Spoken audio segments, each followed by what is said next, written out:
রূপচাঁদা মাছ কাটার পরে এমন মশলা দিয়ে ভাজি করলে তার স্বাদ হবে খুবই জমজমাট। রূপচাঁদা মাছ পারফেক্টভাবে কাটা এবং ভাজি করা দুটো গোপন টিপস এবং সিক্রেটগুলো জানতে হলে অবশ্যই আমার ভিডিওর সঙ্গে থাকতে হবে এবং কিনা শেষে গোপন সিক্রেটগুলো বলে দেব। হ্যালো এভরিওয়ান, আসসালামু আলাইকুম। সবাই কেমন আছেন? আলহামদুলিল্লাহ, আল্লাহর অশেষ রহমতে ভালো আছি এবং আপনারাও যে যেখান থেকে আছেন সুস্থ আছেন, আলহামদুলিল্লাহ ভালো আছেন। আজকে নিয়ে চলে আসলাম বিশাল বড় বড় দুইটা রূপচাঁদা মাছ। আর এই রূপচাঁদা মাছগুলো কীভাবে কাটবো এবং কিভাবে পরিষ্কার করব তারই একটা ছোট্ট ভিডিও নিয়ে আপনাদের সামনে হাজির হলাম। দেখুন, এক হাতে কিন্তু একটা রূপচাঁদা মাছ উঠানো সম্ভব হচ্ছে না, অনেক ভারী, অনেক ওজন। দুটো রূপচাঁদা মাছই প্রায় 4 কেজি হয়েছে, একটা প্রায় 2 কেজি এরকম করে। যদিও ক্যামেরাতে ছোট দেখা যাচ্ছে, কিন্তু আসলে মাছগুলো অনেক বড়।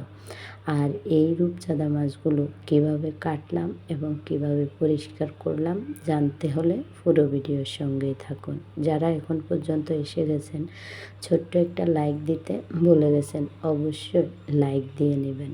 এবং কিনা আপনি তো যদি খুবই নতুন হয়ে থাকেন, তাহলে মাছ কাটায় আমার এই ভিডিওটা ট্রাই করবেন এবং টাইমলাইনে শেয়ার করবেন, যাতে পরবর্তীতে ভিডিও দেওয়ার সাথে সাথে আপনার টাইমলাইনে পৌঁছে যায় কিভাবে আমি রূপচাঁদা মাছগুলো কাটলাম এবং কিনা পরিষ্কার করলাম।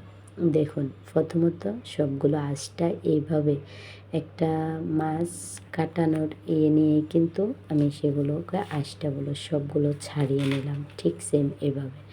এবং কিনা আরেকটা গোপন সিক্রেট হিসাবে আপনার জন্য থাকতেছে, চাইলে আপনি একটা তারকাঁডা, যেটা আমরা হাঁড়ি পাতিল মাজি, ওই তারকাঁডা দিয়েও চাইলে কিন্তু আপনি সেটাকে পরিষ্কার করে নিতে পারেন।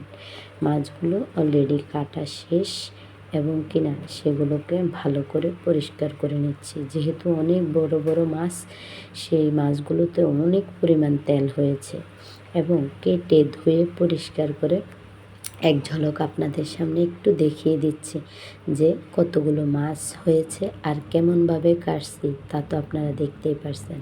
আর সবগুলো মাছ এই ডিশটাতে হচ্ছে না, মানে আরেকটু বড় সাইজের আরেকটা বড় পাত্র দরকার ছিল, কিন্তু ছোট পড়ে গেছে এটা। আর মাছ যেহেতু 4 কেজি, অনেক মাছ, আর একই মাছ এখানে রাখাও সবগুলো সম্ভব না। তাই আমি আরেকটা বড় বল বলে সেটার মধ্যেই কিন্তু আমি রেখেছি।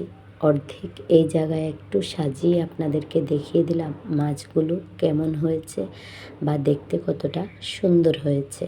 আর বাকি যেই মাছগুলো আছে সেগুলো আরেকটা বড় পাত্রে রাখছি, কারণ সেগুলো আপনাদেরকে এক ঝলক দেখিয়ে দেব যে মাছ কতটা মাছ হয়েছে। 4 কেজি মাছ কিন্তু অনেক, আর একটা মধ্যবিত্ত ফ্যামিলির জন্য 4 কেজি মাছ কিন্তু প্রায় কয়েকটা দিনে যাবে। আমি যেহেতু আমার ফ্যামিলিতে 4 জন, খুব মানুষ কম, তাই আমি এগুলোকে ছোট ছোট পলির সাহায্যে ফ্রিজে রেখে দেব। এই যে সবগুলো মিলে এই হয়েছে মাছ। মাছটা কেমন হয়েছে বলেন? বাজার থেকে যদি এই 4 কেজি মাছ কাটাতে যাইতাম, না হলেও 100 টাকা লাগতো। আর সেই 100 টাকার মাছ কিন্তু আমি নিজেই কাটিয়ে নিয়েছি। তাহলে বলেন কেমন হয়েছে কাটাটা? ঠিক সেম আপনারাও আমার মতো এই 2টা টিপস ফলো করবেন। এক হচ্ছে হাঁড়ি পাতিল মাজানো তারকাঁডা, আর দ্বিতীয় হচ্ছে এরকম একটা মাছ কাটানোর ব্রাশ। এই 2টা দিয়ে কিন্তু আপনারা একটা মাছের আঁশটা ফেলাইতে পারেন, ছুরি দিয়ে মাছের কাঁটাগুলো কাটতে পারেন এবং কিনা চাইলে আপনারা বটির সাহায্যও করতে পারেন, যে যেটায় অভ্যস্ত। কেউ বটি দিয়া করে, কেউ ছুরি দিয়া করে। আমি যেটাই অভ্যস্ত আমি সেটা দিয়ে করছি। আমি আমার মতন করে মাছগুলো কাটছি। আশা করি ছোট্ট করে ক্লিপ দেখিয়ে আপনাদেরকে বুঝিয়ে দিছি কীভাবে আপনারা মাছটা কাটবেন। এবং এখানে পেঁয়াজ, রসুন, মরিচ, ধনেপাতা সেগুলোকে আমি হালকা হালকা কুচি করে কেটে নিয়েছি। আর কেটে নিয়ে এগুলোকে কিন্তু এখন এক সাইডে রেখে দেব, কারণ আমি হচ্ছে মাছ ভাজি করব। একদম টাটকা মাছ আনছি বাজার থেকে। আবার এই টাটকা মাছটা যদি আপনি টাটকা টাটকা ভাজি করেন, মানে সাথে সাথে ভাজি করেন, তাহলে কিন্তু অনেক মজা, অনেক টেস্টি হয়, খেতে অনেক ভাল লাগে। আর অবশ্যই আপনার জন্য গোপন টিপস হিসাবে থাকবে রূপচাঁদা মাছ একদম মচমচে করে ভাজি করতে হবে। এখানে কিছুটা হলুদ এবং শুধু লবণ এই দুইটা উপকরণে ব্যবহার করছি, আর কিছুটা পরিমাণ লেবুর রস, যাতে রূপচাঁদা মাছ কিন্তু অনেক গন্ধ, আর রূপচাঁদা মাছে যদি হালকা কিছুটা পরিমাণ আপনি লেবুর রস দিয়ে দেন তখন ওই মাছটা আর কখনো কিন্তু গন্ধ লাগে না। এই যে দেখুন, হলুদ এবং লবণ লেবুর রস দিয়ে রূপচাঁদা মাছগুলো ভালো করে মেখে জুকে এগুলো প্রায় 10-20 মিনিটের মতো রেখে দিয়েছি। দিয়ে এখন একটা চুলায় ফ্রাই প্যান বসিয়ে দিয়েছি, আর ফ্রাই প্যানের মধ্যে কিছুটা পরিমাণ তেল দিয়েছি। তেল দিয়ে একে 4 পিস মাছ ভাজি করব, তো সবগুলো মাছ এখানে দিয়ে দিয়েছি।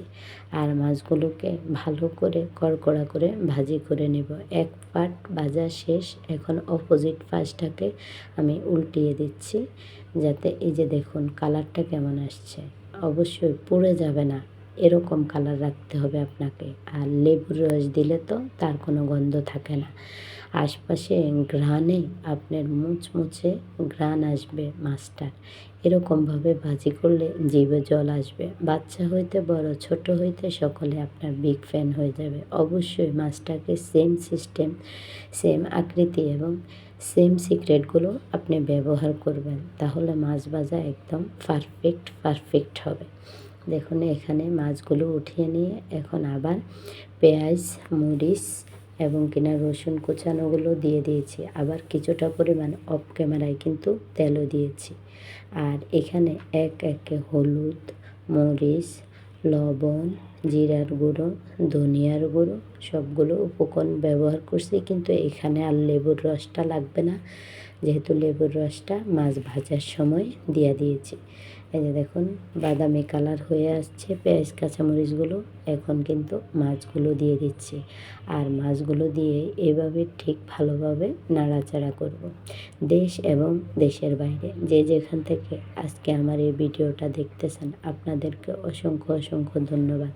সবসময় আমার পাশে থাকবেন। আপনার ছোট্ট কমেন্টগুলো, সুন্দর কমেন্টগুলো পড়তে আমার কাছে খুব ভালো লাগে। অবশ্যই আপনি যদি আমার চ্যানেলে নতুন হয়ে থাকেন তাহলে অবশ্যই সাবস্ক্রাইব করে আমার পাশে থাকবেন, বেল আইকনটা ওপেন করে দেবেন, যাতে আমি ভিডিও দেওয়ার সাথে সাথে অতি ফাস্ট আপনার কাছে ভিডিওটা পৌঁছিয়ে যায়। আর এদিকে দেখুন ভালো করে নাড়াচাড়া করে মশলাগুলো মাছের মধ্যে লাগিয়ে নিয়েছি। সবগুলো মিলেমিশে নিয়ে মাছগুলো ভাজি করে একটা প্লেটে উঠিয়ে আপনাদেরকে পরিবেশনা করে দেখিয়ে দিচ্ছি মাছগুলো কতটা সুন্দর এবং কতটা মুচমুচে হয়েছে। কালারটা দেখলে তো এমনিই খেতে ইচ্ছে করে। আল্লাহ হাফেজ, আজকের মতো ভিডিওটাই